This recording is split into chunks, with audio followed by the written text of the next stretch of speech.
Shalom saudara, kita akan mendengarkan firman Tuhan, tapi sebelumnya kita akan berdoa terlebih dahulu. Bapa di sorga, terima kasih untuk kesempatan ini. Kami akan bersama-sama mendengar akan firman-Mu. Tuhan, tolong kami agar kami diberi hikmat akal budi untuk dapat memahami kebenaran firman-Mu, serta dapat melakukan kebenaran firman Tuhan dalam hidup sehari-hari. Urapi kami hamba-Mu, urapi juga semua kami yang mendengarkan firman Tuhan. Terpujiakan nama-Mu, dalam nama Tuhan Yesus Kristus kami sudah berdoa. Amin. Saudara yang dikasihi Tuhan, firman Tuhan hari ini saya ambil dari kitab Kejadian pasal yang pertama, ayat 26 sampai ayat 28, kemudian disambung dengan pasal 2 ayat yang ke-7. Saya akan membacakan dalam kitab Kejadian pasal pertama ayat yang ke-26 mulai. Saya memberi kesempatan bagi Bapak Ibu untuk bisa membuka Alkitabnya masing-masing, dan kemudian kita akan membaca bersama-sama. Demikian bunyi firman Tuhan. Berfirmanlah Allah, baiklah kita menjadikan manusia menurut gambar dan rupa kita, supaya mereka berkuasa atas ikan-ikan di laut dan burung-burung di udara, dan atas ternak, dan atas seluruh bumi, dan atas segala binatang melata yang merayap di bumi. Maka Allah menciptakan manusia itu menurut gambarnya, menurut gambar Allah diciptakannya dia, laki-laki dan perempuan diciptakannya mereka. Allah memberkati mereka, lalu Allah berfirman kepada mereka, beranak cuculah dan bertambah banyak, penuhilah bumi dan taklukkanlah itu, berkuasalah atas ikan-ikan di laut dan burung-burung di udara, dan atas segala binatang yang merayap di bumi. Kemudian pasal yang kedua ayat yang ke-7. Ketika itulah Tuhan Allah membentuk manusia itu dari debu tanah dan menghembuskan nafas hidup ke dalam hidungnya. Demikianlah manusia itu menjadi makhluk yang hidup. Saudara yang dikasihi Tuhan, dari ayat yang kita baca tadi, firman Tuhan menjelaskan bahwa manusia itu diciptakan serupa dan segambar dengan Allah. Tentu ada makna-makna tertentu dari ayat ini. Saudara, yang pertama kita bisa belajar dari ayat yang kita baca tadi, bahwa manusia itu dari awal dirancang untuk hidup dekat dengan Tuhan. Manusia diciptakan berbeda dengan binatang. Manusia diciptakan berbeda dengan langit dan bumi serta segala isinya. Kalau langit dan bumi serta segala isinya, termasuk semua binatang, baik yang di darat maupun yang ada di laut, burung-burung di udara, maka ketika menciptakan mereka, Allah hanya berfirman saja, maka semuanya tercipta. Tetapi ketika menciptakan manusia, Allah membentuk terlebih dahulu manusia itu dari debu tanah. Kemudian setelah itu menghembuskan nafas hidup ke dalam hidupnya. Berbicara tentang menghembuskan nafas, apalagi ke dalam hidup manusia yang dibentuk oleh Allah tadi, apa yang dilakukan oleh Allah kita bisa membayangkan. Allah pasti terlebih dahulu mendekat kepada manusia yang dibentuknya ini. Apalagi menghembusnya ke hidup, itu pasti harus dekat. Nah, maka sebabnya Dari awal memang Allah merancang manusia untuk hidup dekat dengan Tuhan. Allah merancang hidup saudara dan saya supaya kita hidup dekat dengan Tuhan. Yang dikasihi Tuhan,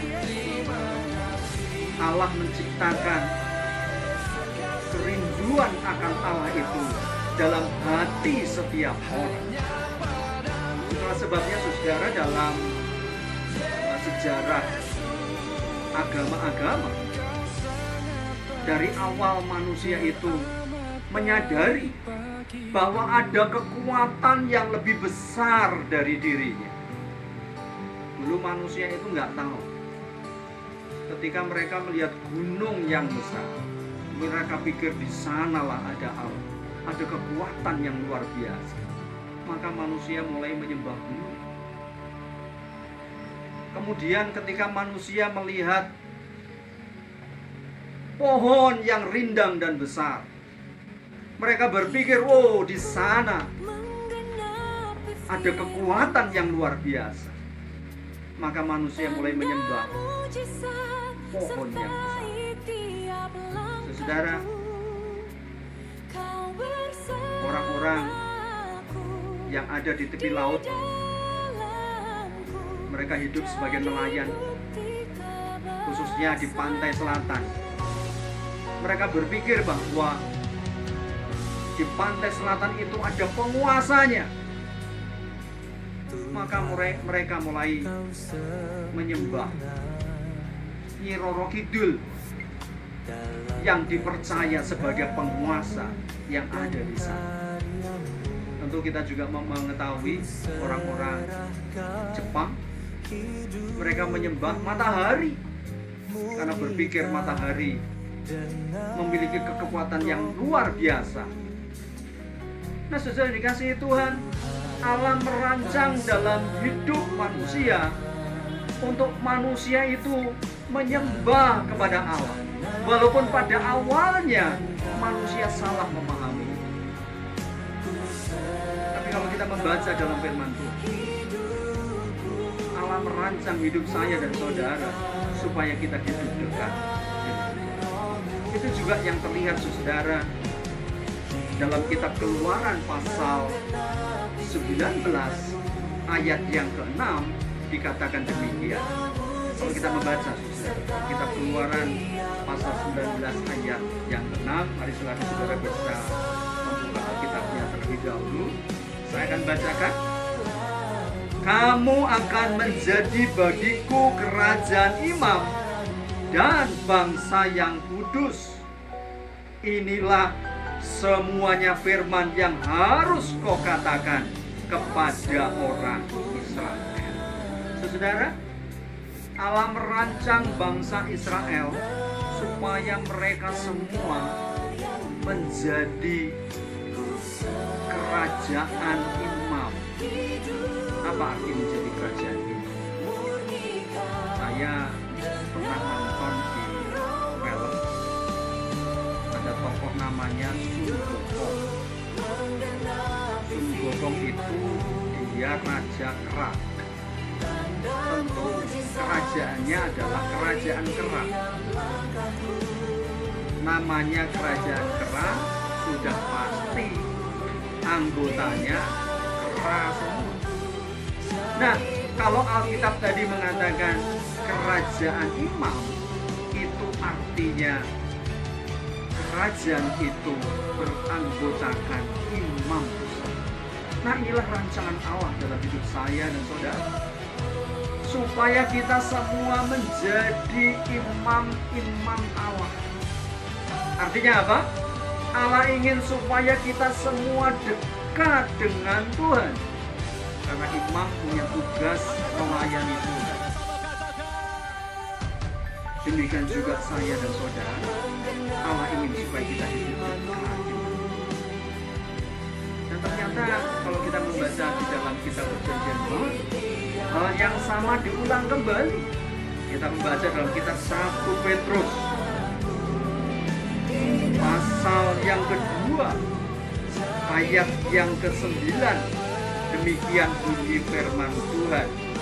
tetapi kamulah bangsa yang terpilih, imamat yang rajani, bangsa yang kudus, umat kepunyaan Allah sendiri, supaya kamu memberitakan perbuatan-perbuatan yang besar dari Dia, yang telah memanggil kamu keluar dari kegelapan kepada terangnya yang ajaib. Sesuai yang dikasihi Tuhan, kitab 1 Petrus pasal 2 ayat 9 ini selaras dengan apa yang kita baca tadi dalam kitab Perjanjian Lama. Apa itu? Sesudah Tuhan Yesus menebus kita dan memulihkan kita, Dia merancang kita semua, Dia menginginkan kita semua supaya tadi disebutkan salah satunya menjadi imamat yang rajani. Apa artinya imamat yang rajani? Imamat yang rajani itu artinya supaya kita semua menjadi anggota kerajaan, atau kita semua menjadi imam-imam di hadapan Allah, melayani Tuhan, dekat Maka itu sebabnya sesuai dikasihi Tuhan, sekalipun hari ini kita tidak bisa beribadah bersama karena adanya wabah virus COVID-19 atau Corona, tapi hari ini kita masih bisa bersama-sama berdoa serta mendengarkan firman Tuhan melalui video yang kita tayangkan hari ini, dengan tujuan supaya kita tetap dekat dengan Dia. Doa saya supaya kita di rumah masing-masing, sekalipun mungkin untuk sementara waktu ibadah bersama diliburkan, tapi kita tetap bisa berdoa bersama dengan anggota keluarga kita. Saudara, firman Tuhan mengatakan 2 atau 3 orang berkumpul dalam nama-Ku, Aku ada di tengah-tengah mereka. Percayalah saudara, ketika saudara berkumpul bersama keluarga saudara, berdoa bersama, maka Allah hadir bersama. Nah saudara yang dikasihi Tuhan, itu hal yang pertama. Hal yang kedua yang kita renungkan dari ayat yang kita baca tadi dari kitab Kejadian pasal yang pertama. Maka yang kedua yang ingin saya sampaikan, bahwa manusia sebagai citra Allah itu dirancang oleh Tuhan menjadi pribadi-pribadi yang berhasil. Kalau tadi kita membaca dalam Kejadian pasal 1 ayat yang ke-28 dikatakan demikian, Allah memberkati mereka, lalu Allah berfirman kepada mereka, beranak cuculah dan bertambah banyak, penuhilah bumi dan taklukkanlah itu, berkuasalah atas ikan-ikan di laut dan burung-burung di udara dan atas segala binatang yang merayap di bumi. Saudara, disebutkan dalam Alkitab ketika manusia diciptakan, kemudian Allah berfirman, beranak cuculah. Maka ayat ini memang berarti secara, memiliki makna secara literal. Secara jasmani Allah ingin supaya manusia bisa memenuhi bumi dengan cara beranak cucu. Allah ingin supaya bumi itu ditaklukkan oleh manusia. Rancangan Allah dari awal supaya manusia itu pergi ke seluruh bumi, supaya bumi ditaklukkan oleh manusia. Tentu saudara tahu, sekali waktu manusia itu mereka ingin terus saja bareng-bareng, tidak mau memenuhi bumi, maka mereka membuat sebuah menara yang tingginya sampai ke langit, dengan tujuan supaya mereka tidak terserak ke bumi. Tapi ketika Allah melihat apa yang mereka kerjakan, maka Allah mengacaukan bahasa mereka, sehingga pada akhirnya mereka tidak saling bisa memahami bahasa satu dengan yang lain. Akibatnya apa? Akibatnya mereka kemudian terserak ke seluruh. Nah, saudara yang dikasihi Tuhan, tetapi kalau kita membaca ayat ini, kata yang kita baca tadi juga sebenarnya diterjemahkan dari bahasa aslinya itu parah. Kemudian dalam bahasa Inggris diterjemahkan dengan fruitful, itu punya pengertian berhasil atau berhasil baik, bermanfaat, subur, penuh keberhasilan. Saudara, Allah ingin supaya manusia itu mereka menjadi pribadi-pribadi yang berhasil dalam hidup. Kalau kita membaca firman Tuhan, saudara, dalam kitab Yosua pasal 1 ayat yang ke-8. Mari kita baca sebentar, kita buka Alkitab kita. Kita membaca dalam kitab Yosua pasal 1 ayat 8. Firman Tuhan mengatakan demikian, janganlah engkau lupa memperkatakan kitab Taurat ini, tetapi renungkanlah itu siang dan malam, supaya engkau bertindak hati-hati sesuai dengan segala yang tertulis di dalamnya, sebab dengan demikian perjalananmu akan berhasil dan engkau akan beruntung. Saudara, firman Tuhan ini berkata dengan jelas, ketika umat Israel merenungkan firman Tuhan dan mentaatinya, maka apa saja yang mereka kerjakan diberkati Tuhan, sehingga mereka berhasil dan beruntung. Setiap orang pasti merindukan menjadi orang yang berhasil dalam hidupnya. Dan saya mau beritahu saudara semua, memang rancangan Allah dalam hidup saudara supaya saudara menjadi orang yang berhasil dan beruntung. Allah sama sekali tidak merancang saudara menjadi orang-orang yang gagal dalam segala hal. Allah merancang saudara menjadi orang-orang yang berhasil. Kemudian ayat yang sama atau kebenaran yang sama ditulis dalam kitab Mazmur pasal 1 ayat yang ketiga. Mazmur pasal 1 ayat yang ketiga, demikian bunyi firman Tuhan, ia seperti pohon yang ditanam di tepi aliran air, yang menghasilkan buahnya pada musimnya, dan yang tidak layu daunnya, apa saja yang diperbuatnya berhasil. Saudara, ayat ini juga menjelaskan bahwa Allah merancang dalam hidup setiap manusia. Tuhan menginginkan kehidupan setiap manusia itu berhasil. Apa saja yang diperbuatnya berhasil.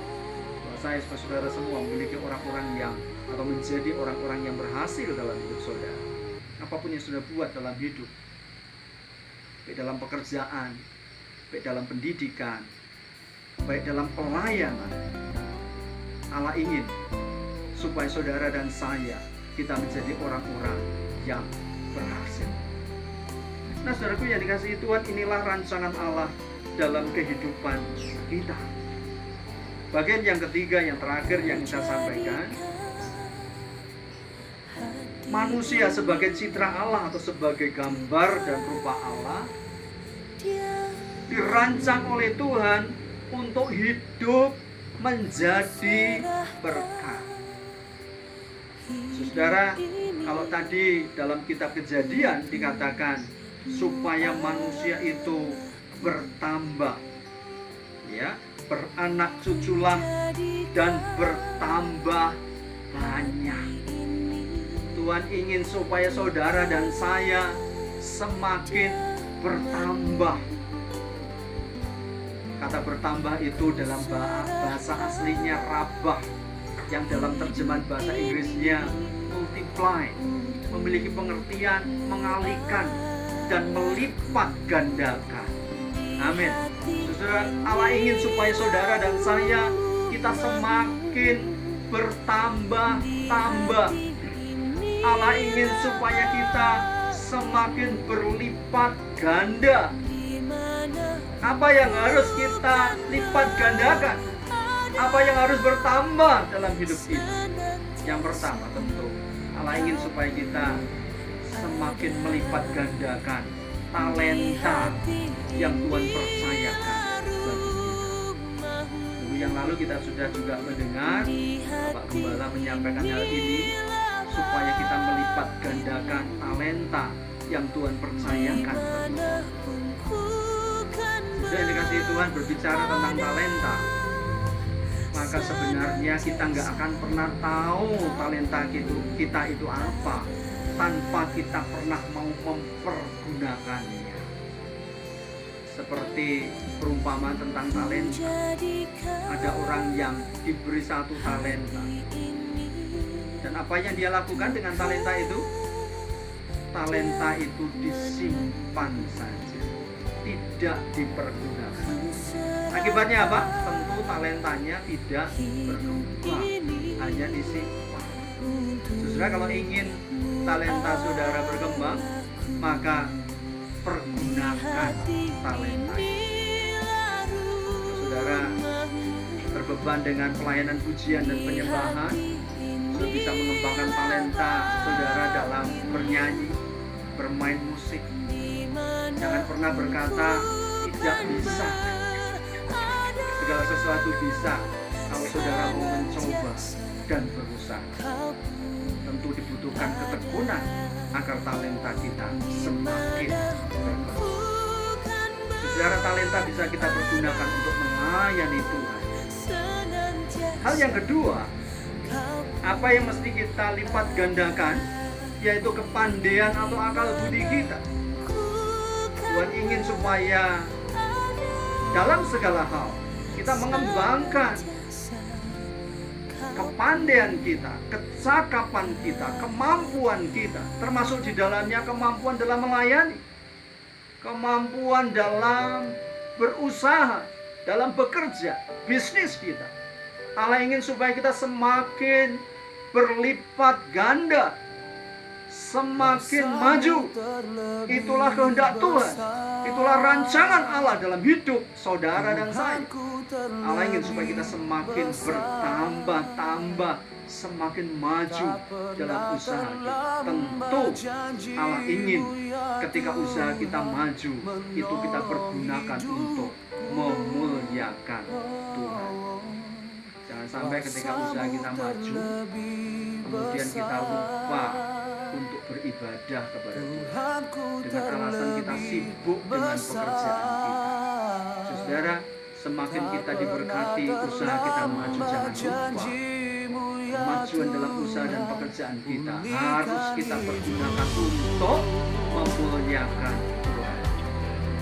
Untuk memuliakan Tuhan itu adalah salah satunya kita datang beribadah sebagai satu tanda kita mengucap syukur kepada Tuhan untuk segala berkat yang Allah berikan dalam hidup kita. Bagian yang terakhir, tentu kita juga mesti mengembangkan karunia-karunia pelayanan dalam hidup kita untuk membangun tubuh kita. Mari kita melayani sesuai dengan karunia yang Allah berikan bagi kita. Dalam Alkitab disebutnya ada begitu banyak karunia pelayanan, ada karunia untuk memberi, bagi-bagikan, ada karunia untuk melayani, ada karunia untuk melakukan banyak hal dalam pekerjaan.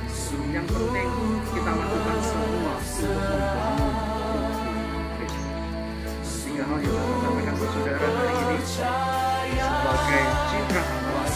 Allah ingin supaya saudara dan saya hidup dekat dengan Tuhan. Saudara dirancang oleh Tuhan hidup dekat. Seperti tadi, ketika Allah mengambil manusia, menciptakan manusia, yang kedua, saudara dirancang untuk menjadi orang-orang yang berhasil. Dan yang ketiga, Allah ingin supaya saudara bisa menjadi berkat, mengembangkan apa yang ada dalam hidup saudara. Hanya firman Tuhan hari ini menjadi berkat bagi kita. Mari kita berdoa. Tuhan Yesus, terima kasih untuk firman yang kami dengar pada saat ini. Tolong kami supaya kami dimampukan untuk menerapkan firman Tuhan dalam hidup sehari-hari. Terima kasih untuk firman-Mu. Tolong dan Engkau berkati kami semua. Doa kami supaya setiap jemaat dilindungi oleh Tuhan dijaga oleh Tuhan, diberkati oleh Tuhan dalam segala hal. Tuhan, sekarang ini di bangsa kami sedang mewabah virus corona. Tuhan, tolong kami umat-Mu supaya kami dijauhkan dari segala virus ini. Dan doa kami supaya setiap jemaat diberikan kekuatan dan kesehatan. Doa kami supaya aparat negara, pemerintah yang ada dari tingkat pusat sampai daerah bisa mengambil kebijakan dan langkah yang tepat untuk membuat bangsa ini bisa segera terhindar dari segala wabah yang ada. Terima kasih Tuhan, terpuji akan nama-Mu. Dalam nama Tuhan Yesus Kristus kami sudah berdoa. Amin. Tuhan Yesus lebih besar.